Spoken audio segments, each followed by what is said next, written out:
Les premières factures pour Avengers Doomsday commencent à sortir. Regarde, ça coûte 3 fois plus cher qu'un film très important que Marvel a déjà sorti, et qui n'a pas bien marché.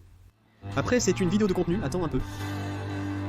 Bonjour, société de consommation pop, nous sommes de retour, allons parler d'Avengers Doomsday. C'est encore une fois le journal Doomsday.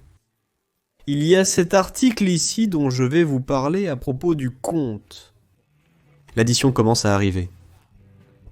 La production de Vengeurs, Doomsday, Avengers Doomsday commence à envoyer les factures. Pour des questions d'impôts, pour des questions de reddition de comptes, on a déjà accès à certaines dépenses de la production jusqu'à présent. Avec 3 mois de production déjà comptés. Le tournage a commencé il y a moins d'1 mois, mais la production avait déjà ses dépenses, construisant le décor, installant le plateau, tout ça. Et jusqu'à présent, ce n'est pas bon marché. Non, ce n'est pas bon marché. Jusqu'à présent, à ce stade où nous en sommes, la production de Avengers Doomsday a déjà dépensé 8 millions de dollars. 8 millions de dollars. C'est-à-dire, pour que tu aies une idée, 3 fois ce qu'a dépensé Homme-Fourmi et la Guêpe, Quantumania sur la même période, dans ces quelques mois. Alors, on peut déjà faire une projection pour l'avenir. Parce que Quantumania a coûté presque 300 millions de dollars. 300 millions de dollars. Si tu multiplies ça par 5, ça va devenir cher. Le risque sera énorme. L'enjeu sera élevé. C'est Vin Fago qui mise tout là-dessus. Pourquoi ça coûte aussi cher? Ce n'est pas difficile à expliquer. Pourquoi ça coûte aussi cher? C'est un film ambitieux. C'est un film qui va réunir un casting gigantesque. Ça ne va pas être bon marché.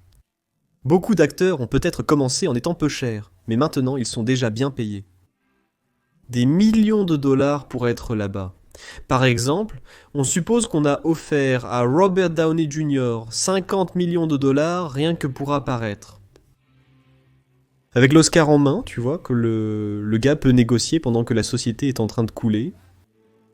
Savez notre âme Robert Downey Jr., donc la facture va être salée. Et regarde, je vais faire une comparaison ici. Ici avec Quantumania, tu vois. Pablicio, je compare aussi avec le film de l'Homme-Fourmi. Tu vas comparer Avengers avec l'Homme-Fourmi, tu te fiches de moi. Tu veux créer de la haine à propos des dépenses de Kevinio ou de Bonnet. Non. Moi, non. Parce que Homme-Fourmi et la Guêpe, Quantumania était aussi un film ambitieux. Rappelons-nous que ce n'était pas seulement la fin de la trilogie de l'Homme-Fourmi. C'était aussi la présentation de Kang le Conquérant. C'était un film qui a nécessité beaucoup d'effets spéciaux. Presque tout le film se déroule dans le royaume quantique. Ce film a été modifié plusieurs fois, oui, il y a eu beaucoup de reshoots, ils ont réécrit le scénario plusieurs fois, ils ont changé la fin. Et ce n'est pas pour rien qu'il a coûté près de 300 millions de dollars à cause de ça. Plus le marketing, plus tout ce qu'il a fallu. C'était la première de Kang qui a tout fait échouer. Nous le savons. Cela a créé un effet domino de discrédit, qu'aucun autre film Marvel par la suite n'a réussi à sortir de ce vide d'échec, ouvert par tout ce que Mania a causé, à l'exception des Gardiens et de la Galaxie de l'Homme 3, qui était déjà un film en retard depuis la pandémie, avec ce licenciement de James Gunn et son retour pour finir le film. Pour le reste, mec, les Marvel, Captain America, Diabla du Nouveau Monde, même Thunderbolts, ont aussi eu des performances bien en dessous de la moyenne de Marvel dans son histoire. Pour une meilleure comparaison, comparons avec Infinity War et Endgame. On suppose qu'Infinity War et Endgame ont coûté entre 800 millions et 1 milliard de dollars. Les deux films ont coûté 1 milliard de dollars. 1 milliard de dollars, c'est énormément d'argent. C'est ce qu'ont coûté Infinity War et Endgame, qui étaient aussi des films avec de gros risques, de grandes attentes, qui avaient aussi un casting gigantesque. C'était la conclusion de Marvel. Il n'avait même pas besoin de performer, mais il a très bien marché. Si on additionne toutes les recettes au box-office, cela rembourse largement ce montant. Et on ne parle même pas ici des ventes de produits dérivés et de licences, qui là, triplant carrément cette somme. My. On spécule maintenant que Doomsday et Secret Wars va brûler 2 milliards de dollars. 2 milliards de dollars. Alors ces 8 millions qu'ils ont dépensés jusqu'à présent, c'était juste pour un petit café. C'était juste pour un petit café, un goûter de l'après-midi.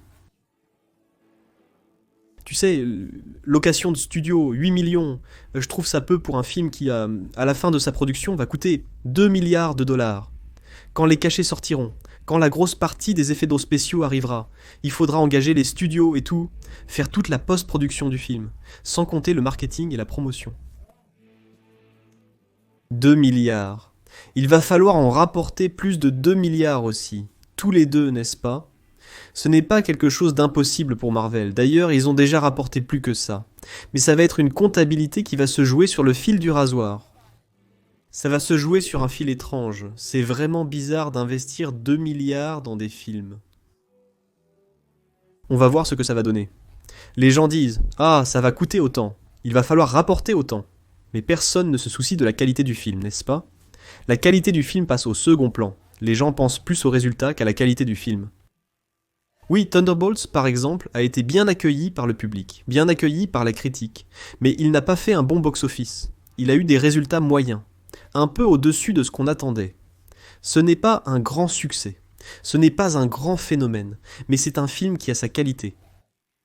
La question c'est que, dernièrement, le box-office, les chiffres du box-office sont devenus comme une sorte de gamification des films, n'est-ce pas ? Les nerds adorent les statistiques. Les nerds adorent comparer les chiffres. Donc toute cette histoire de box-office, d'encourager le box-office fait partie de ça. C'est un petit jeu. C'est le pari des nerds. C'est le pari des nerds. On fait un pari de nerds. Combien tu penses que ce film va rapporter ? Et cet autre film, lequel va gagner ? Lequel fera le plus d'entrées ? C'est une façon de gamifier le divertissement, au-delà de l'histoire du film. Et de l'expérience du film. Je ne vois rien de mal à comparer les chiffres ici, les statistiques, à étudier combien de films ont gagné, combien a été investi, combien a été récupéré. C'est sympa aussi. Ça fait partie du jeu qu'on a ici sur la chaîne. Ça fait partie de notre discussion. D'ailleurs, chaque semaine, il y a une vidéo sur les box-office, ici. Mais 3 fois plus que Manning. Est-ce que ça va augmenter ou diminuer ? Est-ce qu'ils vont resserrer un peu, fermer un peu le robinet ? L'idée de Marvel, c'est de donner. L'idée, c'est de freiner un peu les dépenses, de faire des économies. Mais je pense que pour Avengers, personne ne voudra que Marvel fasse des économies. Ils vont investir gros. Et je ne serais pas surpris que ces 2 films coûtent 1 milliard de dollars. Ils vont être tournés pratiquement à la suite. Marvel, d'ailleurs, n'a même pas annoncé de nouveaux films. Ils sont juste concentrés sur Doomsday et Guerre secrète. Ce n'est qu'à partir de la Comic-Con qu'on aura une idée, après les 4 Fantastiques, de ce qui va arriver. Mais je veux savoir ce que tu en penses. Justifie-toi. Explique-toi. Avengers coûte 3 fois plus que ce qu'a coûté le film de l'Homme de Fer. Combien ça va coûter au final, hein ? Est-ce qu'il va y avoir beaucoup de reshoots ? Les gars n'écrivent le scénario que maintenant, donc il se peut que de nouvelles idées arrivent et qu'ils doivent retourner des scènes. C'est pour ça qu'ils attendent déjà 2 milliards, pour pouvoir avoir de l'argent à dépenser. 2 milliards de dollars. Même Zack Snyder n'arrive pas à dépenser 2 milliards. Je mens, il y arrive. C'est de ça que je voulais parler avec vous. Merci beaucoup d'avoir regardé cette vidéo. Dans un instant, je reviens avec plus de sujets de la Dr Pop. Et après le générique, il y aura des options de la chaîne pour que vous puissiez cliquer et rester un peu plus avec moi. A bientôt, à très vite, à tout de suite. Au revoir.